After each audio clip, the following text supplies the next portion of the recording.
الله من الشيطان الرجيم بسم الله الرحمن الرحيم يا أيها الناس اتقوا ربكم الذي خلقكم من نفس واحدة وخلق منها زوجها وبث منهما رجالا كثيرا ونساء واتقوا الله الذي تسألون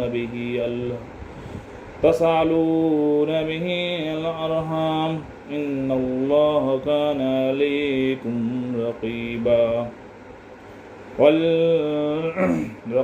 وأعطوا اليتامى أموالهم ولا تتبدلوا خبيثا بالطيب ولا تأكلوا أموالهم إلا أموالكم إنه كان حوبا كبيرا صدق اللہ العظیم وإياكم وذکر القرآن الحکیم۔ سورۃ النساء یہ مدنی ہے، یعنی یہ مدینہ منورہ میں نازل ہوئی ہے۔ آیات ٹوٹل اس میں جو ہے 76 ہیں اور رکوع اس میں 24 ہیں۔ بڑی صورتوں میں سے آتی ہیں، سورہ بقرہ، سورہ عمران، سورہ نساء، اس سے بڑی صورتوں میں آتی ہیں۔ نساء کا مطلب ہوتا ہے عورتیں۔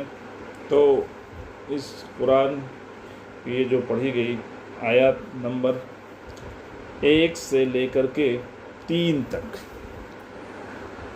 رب اشرح لی صدری ویسر لی امری واحلل عقدۃ من لسانی یفقہوا قولی۔ شروع کرتا ہوں اللہ کے نام سے جو بڑا مہربان نہایت رحم والا ہے۔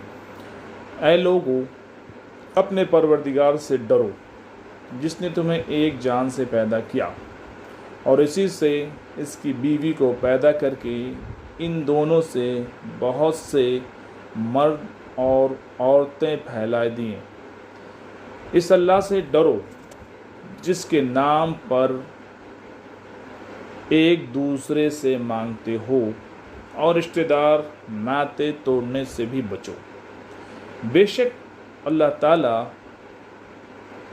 تم پر نگہبان ہے۔ اور یتیموں کو ان کے مال دے دو اور پاک اور حلال چیز کے بدلے ناپاک اور حرام چیز نہ لو، اور اپنے مالوں کے ساتھ ان کے مال ملا کر کھا نہ جاؤ، بے شک یہ بہت بڑا گناہ ہے۔ صدق اللہ العظیم وإياكم وذکر القرآن الحکیم۔ اس کی لفظی ترجمہ ہوا سورہ نساء کی یہ آیت نمبر 1 سے 3 تک کی۔ اب اس کا تفسیر سے ملاحظہ فرمائیں۔ تفسیر سے ملاحظہ فرمائیں یہ کہ پہلی بات جو ہے، اے لوگوں اپنے پروردگار سے ڈرو جس نے تمہیں ایک جان سے پیدا کیا۔ ایک جان سے پیدا کیا مطلب ایک جان سے مراد ابو بشر حضرت آدم علیہ السلام ہیں، اور خلقہ منہا زوجہا میں منہا سے وہی جان، منہا مطلب حضرت آدم علیہ السلام کا ہی معاملہ، منہا سے وہی جان یعنی آدم علیہ السلام مراد ہیں۔ یعنی آدم علیہ السلام سے ان کی زوج یعنی بیوی حضرت حوا کو پیدا کیا۔ حضرت آدم علیہ السلام سے حضرت حوا کو پیدا کیا گیا۔ حضرت حوا حضرت آدم علیہ السلام سے کس طرح پیدا ہوئے، اس میں اختلافات ہے۔ حضرت ابن عباس رضی اللہ عنہ سے قول مروی ہے کہ حضرت حوا مرد یعنی آدم علیہ السلام سے پیدا ہوئے۔ یہ اللہ کی دی قدرت کہ اللہ نے مرد سے عورت کو پیدا کیا ہے نا۔ جو سائنس آج کے ڈیٹ میں جو ہے یہ کر رہا ہے کہ ایک سیل سے کیسے ڈسکوری ہو، ایک سیل سے دوسرے سیل کو کیسے ایک جان سے ہی آگے وہ نکلے، یعنی کلون کا جو کنسیپٹ ہے، تو اس کے بارے میں اللہ تعالیٰ نے پہلے ہی سب سے پہلا جو انسانی کو اس طرح سے بنایا ہے، ایک جان سے ہی بنایا کہ حضرت آدم علیہ السلام ایک مرد اور ان سے حضرت حوا یعنی عورت کو نکالا جا رہا. اللہ اکبر. یعنی آدم علیہ السلام سے پیدا ہوئے ہیں، یعنی ان کی بائیں پسلی سے. ایک حدیث میں کہا گیا ہے ان المرأۃ خلقت من ذلال و ان اورج شیء فی الذلائل علی. صحیح بخاری کتاب بداء الخلق، صحیح مسلم کتاب الزرع. کہ عورت پسلی سے پیدا کی گئی ہے، اور پسلی میں سب سے ٹیڑھا حصہ، پسلی کا سب سے ٹیڑھا حصہ سے پیدا ہے. اس کا بلائی حصہ ہے، یعنی سب سے ٹیڑھا حصہ. اگر تو اسے سیدھا کرنا چاہے تو توڑ بیٹھے گا، اور اگر تو اس سے فائدہ اٹھانا چاہے تو کجی کے ساتھ ہی فائدہ اٹھا سکتا ہے. یعنی بعض علماء نے اس حدیث سے استدلال کرتے ہوئے حضرت ابن عباس رضی اللہ عنہ سے منقول رائے کی تائید کی. قرآن کے الفاظ خلقہ منہا سے اسی موقف کی تائید ہوتی ہے. حضرت حوا کی تخلیق اسی نفس واحدہ سے ہوئی ہے جسے آدم کہا جاتا ہے، یعنی آدم علیہ السلام سے حضرت حوا کا ہوا ہے. اب دوسری بات جو اللہ تعالیٰ نے فرمایا ہے، اور اسی سے اس کی بیوی کو پیدا کر کے ان دونوں سے بہت سے مرد اور عورتیں پھیلا دیں. اسی اللہ سے ڈرو جس کے نام پر ایک دوسرے سے مانگتے ہو، اور رشتے ناطے توڑنے سے بھی بچو. اب والارحام کا عطف اللہ پر ہے، یعنی رحموں رشتے ناتوں کو توڑنے سے بھی بچو. ارحام رحم یعنی انگلش میں اگر کہتے ہیں یوٹرس کی جمع ہے. مراد رشتے داروں ہیں جو رحم مادر کی بنیاد پر ہی قائم ہوتی ہے. ایک دوسرے سے جو بلڈ ریلیشنز جو ہیں ڈائریکٹ، تو ان کے بارے میں ہے کہ ایک دوسرے سے وہ بلڈ کی ہی پہ وہ ایک رشتہ بنتا ہے. اسی سے محرم اور غیر محرم اور غیر محرم دونوں رشتے مراد ہیں. ایک تو محرم ہوتا ہے اور دوسرا غیر محرم ہوتا ہے. رشتوں ناتوں کا توڑنا سخت کبیرہ گناہ ہے، اس لیے رشتے ناتوں کا توڑنا جو ہے سخت کبیرہ گناہ ہے، جسے قطع رحمی کہتے ہیں. احادیث میں قرابت داروں کو ہر صورت میں قائم رکھنے اور ان کی حقوق ادا کرنے کی بڑی تاکید اور فضیلت بیان کی گئی ہے، جسے صلح رحمی کہا جاتا ہے. صلح رحمی کے بارے میں کئی جگہ اللہ تعالیٰ نے فرمایا ہے، اور حدیث شریف میں ہے کہ صلح رحمی کرو، یعنی اپنے رشتہ داروں کے ساتھ تعلق اچھا رکھو، توڑو نہیں، جوڑو.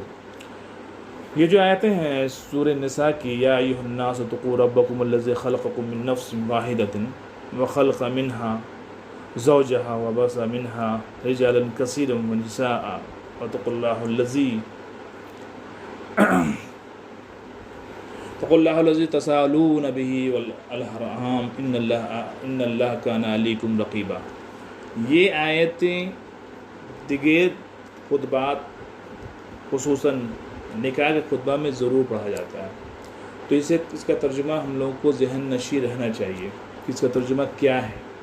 اس کو پھر ایک بار یہ سمجھیں، اے لوگوں، یا ایھا الناس، لوگوں سے اللہ مخاطب ہو رہا ہے، اے لوگوں اپنے پروردگار سے ڈرو جس نے تمہیں ایک جان سے پیدا کیا اور اسی سے اس کی بیوی کو پیدا کر کے ان دونوں سے بہت سارے مرد اور عورتیں پھیلائیں. اس اللہ سے ڈرو جس کے نام پر ایک دوسرے سے مانگتے ہو، اور رشتے ناطے توڑنے سے بھی بچو. بے شک اللہ تعالیٰ تم پر نگہبان ہے. ان اللہ کان علیکم رقیبا. اب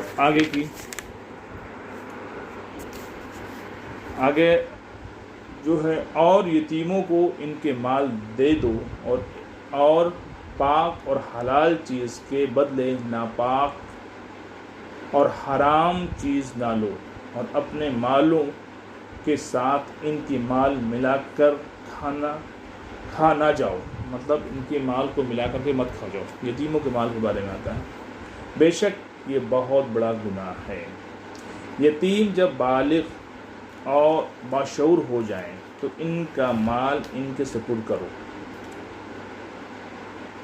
خبیث کے گھٹنا چیزیں اور طیب طیب سے خبیث سے گھٹیا چیزیں اور طیب سے عمدہ چیزیں مراد ہیں.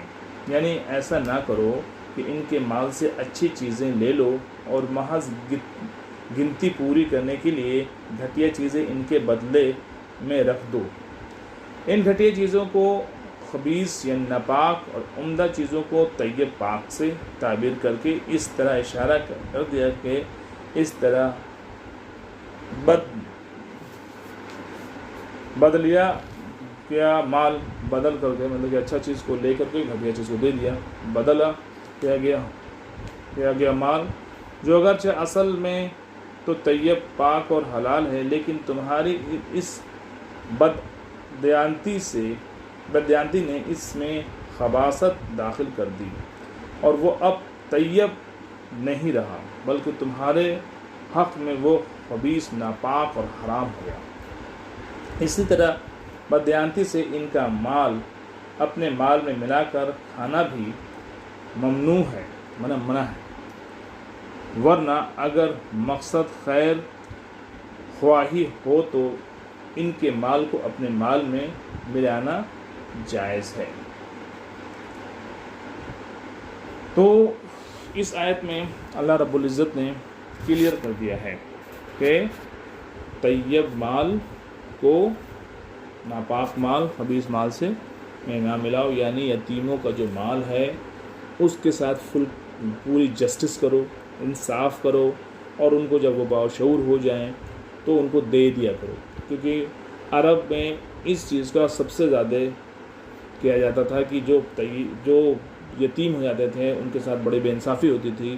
ان کے مالوں کو کھا جاتے تھے لوگ اور ان کو وہی چیز ایک گنتی کی چیز دے دیتے تھے جس سے بیچارے کے ساتھ بڑی مشکل ہو جاتی تھی، ان کی زندگی کرنا بسر مشکل ہو جاتا تھا. اسی کو اللہ رب العزت نے خاص طور سے اس آیت میں خاص طور سے توجہ فرمائی ہے کہ ان لوگوں کو یہ غور کرنا چاہیے جن کو یتیموں کا مال ہے تو وہ ان کے مال کو ملا کر نہ کھائیں. یہ اللہ کے نزدیک بہت بڑا گناہ ہے، بلکہ ان کا جو مال ہے ان کو پوری دے دیا جائے.